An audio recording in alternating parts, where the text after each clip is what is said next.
Assalamualaikum warahmatullahi wabarakatuh.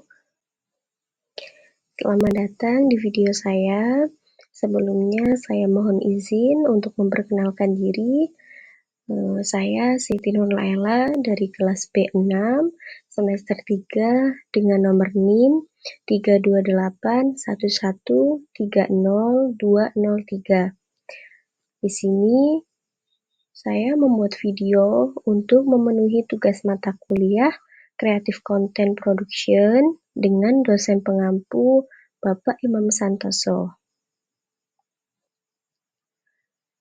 Sebelum kita masuk ke materi, alangkah lebih baiknya kita bersama-sama mengucapkan Bismillahirrahmanirrahim.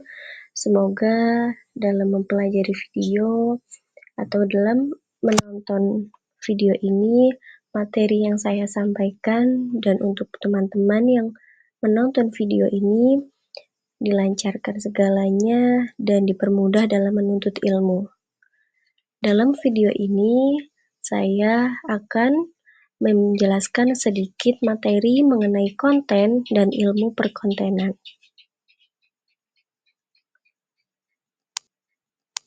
Untuk poin yang pertama, di sini kita akan membahas mengenai pengertian konten. Apa itu pengertian konten? Konten adalah istilah yang luas dan mencakup berbagai bentuk media yang digunakan untuk menyampaikan informasi, hiburan, atau nilai kepada audiens. Konten juga merupakan cara ataupun sebuah media yang digunakan untuk menyampaikan informasi secara luas dengan menggunakan atau memanfaatkan berbagai media sosial dalam penyampaiannya. Kemudian, untuk poin yang selanjutnya yaitu pengertian ilmu perkontenan. Karena sebelum kita mempelajari lebih lanjut mengenai konten ataupun dalam membuat konten, kita harus mengetahui ilmunya. Jadi, di sini saya akan sedikit menjelaskan mengenai ilmu perkontenan. Apa itu ilmu perkontenan? Ilmu perkontenan adalah studi tentang cara membuat, mengelola, dan mendistribusikan konten dengan efektif. Ini mencakup strategi pembuatan konten, menganalisis audiens, serta teknik untuk meningkatkan visibilitas dan keterlibatan. Lalu, apa saja poin selanjutnya? Yaitu jenis-jenis konten. Poin selanjutnya yaitu jenis-jenis konten. Poin selanjutnya, jenis-jenis konten ini terdiri dari 5 jenis konten. Yang pertama ada konten dalam bentuk teks seperti artikel, blog, dan e-book. Kemudian ada juga konten visual. Konten visual ini mencakup infografis, gambar, dan juga meme. Lalu yang selanjutnya ada konten audio, seperti contohnya yaitu podcast dan musik, dan yang berbentuk audio lainnya. Kemudian untuk jenis yang selanjutnya yaitu konten video. Dalam konten video ini mencakup seperti tutorial, vlog, dan film pendek. Kemudian yang terakhir yaitu konten interaktif, atau contohnya seperti kuis, survei, dan permainan, ataupun yang lainnya yang membutuhkan interaksi antara kita ataupun antara si audiens dengan media tersebut. Jenis-jenis. Kemudian, apa sih tujuan konten itu? Dalam tujuan membuat konten atau pembuatan konten, di sini saya akan menjelaskan beberapa tujuannya. Yang pertama yaitu untuk edukasi atau memberikan informasi ataupun pembelajaran, seperti memberikan informasi dan pengetahuan kepada audiens. Edukasi ini dapat mencakup seperti edukasi dalam hal pendidikan ataupun dalam materi lainnya yang diperlukan untuk audiens. Kemudian yang kedua adalah hiburan. Nah, tujuan dari konten ini ada juga yang bersifat untuk menghibur dan menarik perhatian. Dan juga yang selanjutnya bisa untuk promosi atau mempromosikan produk atau layanan.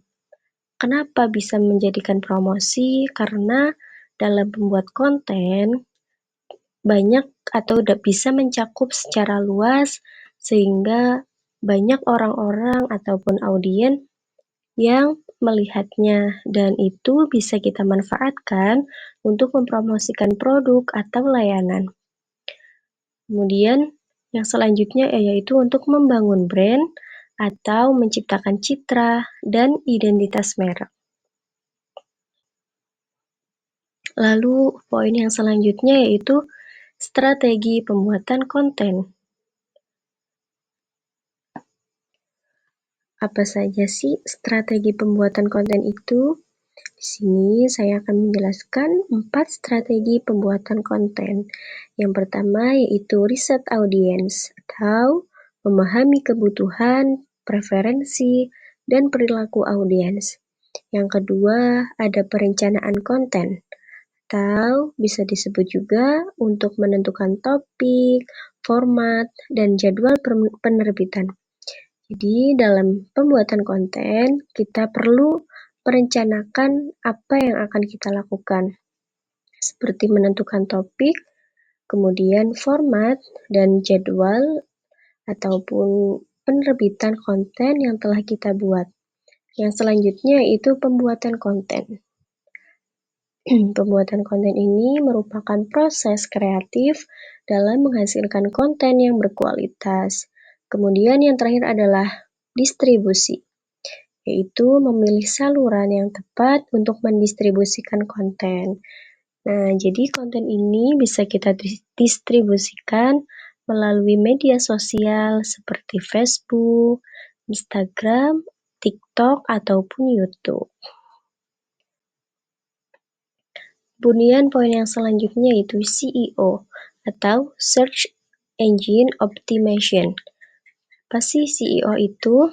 SEO adalah serangkaian teknik dan strategi yang digunakan untuk meningkatkan visibilitas dan peringkat situs web yang dihasilkan dari pencarian mesin pencari seperti Google. Apa saja sih yang termasuk SEO itu? Yang termasuk SEO itu mencakup seperti kata kunci, atau memilih dan menggunakan kata kunci yang relevan. Kemudian ada one page SEO, yaitu mengoptimalkan elemen di dalam konten seperti judul, meta deskripsi, dan struktur URL. Kemudian yang ketiga ada off page SEO, atau membangun backlink dan meningkatkan otoritas domain. Apa saja sih yang Lalu yang selanjutnya ada metrik dan analisis. Apa saja sih metrik dan analisis ini? Yang pertama ada metrik kinerja atau bisa disebut juga mengukur keberhasilan konten melalui tampilan, klik, dan konversi. Yang selanjutnya ada analisis audience atau disebut juga dengan menggunakan data untuk memahami perilaku dan preferensi audiens. Lalu yang selanjutnya ada umpan balik, yaitu mengumpulkan dan menganalisis feedback untuk untuk perbaikan konten di masa mendatang. Lalu yang selanjutnya ada tren terkini dalam konten. Lalu yang selanjutnya yang termasuk tren terkini dalam konten ini mencakup seperti video pendek, konten berbasis IA, kemudian ada live streaming. Yang pertama ada video pendek. Video pendek ini seperti TikTok dan Instagram Reel atau kenaikan popularitas platform dari berbagai jenisnya seperti TikTok, terus Facebook juga, kemudian ada Instagram. Lalu yang selanjutnya yaitu konten yang berbasis AI atau AI, yaitu menggunakan alat berbasis kecerdasan buatan untuk membuatan dan menganalisis konten. Lalu yang ketiga ada live streaming, yaitu peningkatan penggunaan siaran langsung untuk interaksi real time dengan audiens. Live streaming ini juga bisa digunakan atau bisa digunakan dalam berbagai platform seperti live streaming pada TikTok, pada IG, ataupun pada YouTube, dan juga bisa pada Facebook. Kemudian yang selanjutnya yaitu etika dalam pembuatan konten. Kemudian etika ini